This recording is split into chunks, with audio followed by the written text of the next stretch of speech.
Good evening and welcome to the Job Search Solution, the radio program where we talk about looking for a job, changing jobs, changing careers, hiring. And as always, we begin with a prayer. Dear God, grant us thy peace and thy mercy, thy will be done. And as always, Wednesday evening, in just a few minutes, Rich Levinsky is going to be with us talking about attitude as far as consulting goes.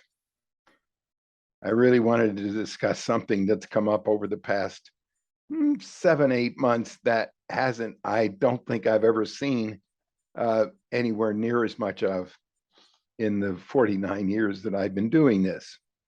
And it has to do with ghosting.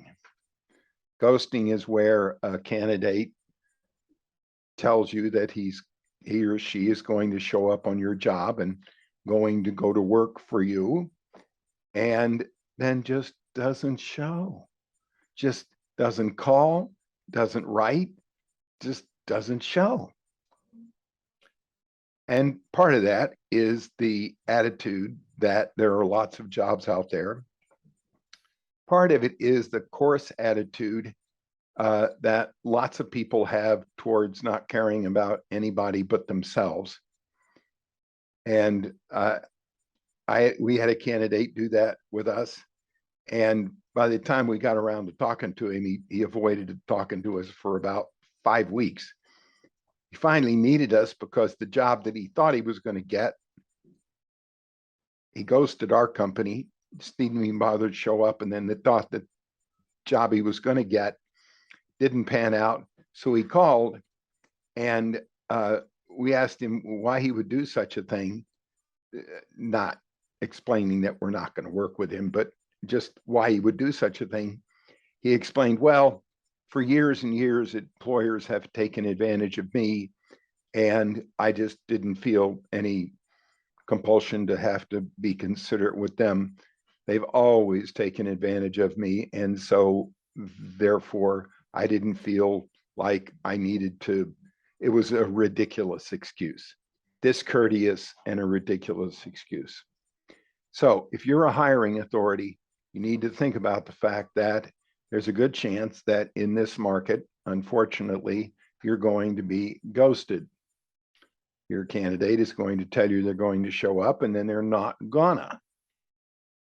So you got to be prepared for it. Here are some of the ways that you prepare yourself for it. Try not to boil down your decision to just one candidate. Well, obviously, you're going to boil down the decision to one candidate, but always have 2 or 3 backup candidates. I know that's a pain in the neck. And what happens is employers, hiring authorities, interview 3 or 4 or 5 people, maybe, and they decide they like one and they pursue that one over a long period of time. What's a long period of time in this market? A week. And they got their process. They tell us we have to have all of these people talk to these people. The longer you string it out, the more chances you have, if you're a hiring authority, of losing a candidate, because the candidate's going to get a bunch of other interviews. So you make sure that you have more than 2, preferably at least 3 good candidates that you can choose from, that in case one drops out, you've got somebody for backup. And do your interviewing quickly. Try to compress it in no more than a week. Build a real good relationship with the candidate that you particularly like. Build a personal relationship with that candidate, not just interviewing them, but maybe going to lunch or a coffee or something where you build a personal relationship. Remember, people go to work for people, they don't go to work for companies.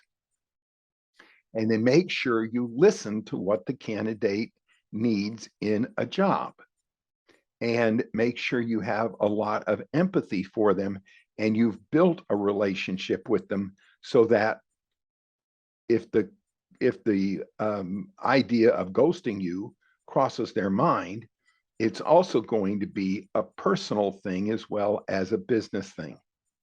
And then make sure you have lots of candidates to back it up.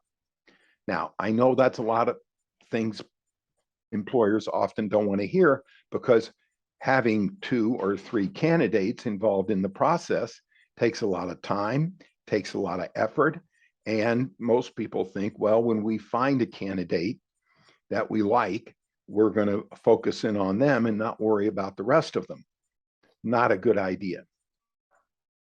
So build a relationship with them, let them know how interested you are, move very quickly.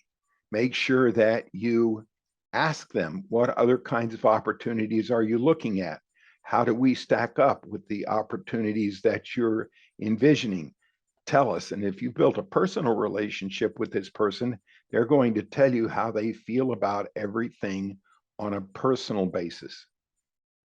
And then you'll have a much better idea. Set a start date that is quick. After you make an offer, set the start date as soon as possible, the day after, the Monday after, just as soon as you possibly can, because you know that the same candidate you like and want to hire is the same candidate that 2 or 3 other people like and want to hire. And then it's not a bad idea to ask a candidate, when you go to make an offer, what do we need to do to get you? What is it going to take to make sure that we have secured you as a candidate? And that way, you can't keep ghosting from happening, but you can certainly protect yourself for when it does. Don't have any qualms whatsoever about writing me, Tony@babich.com, TONY@BABICH.com, or you can call me 214-515-7613. That's 214-515-7613, and I'll be more than happy to help you. All right, we're going to take a short break. Stay tuned. This is Tony Bashara with the Job Search Solution.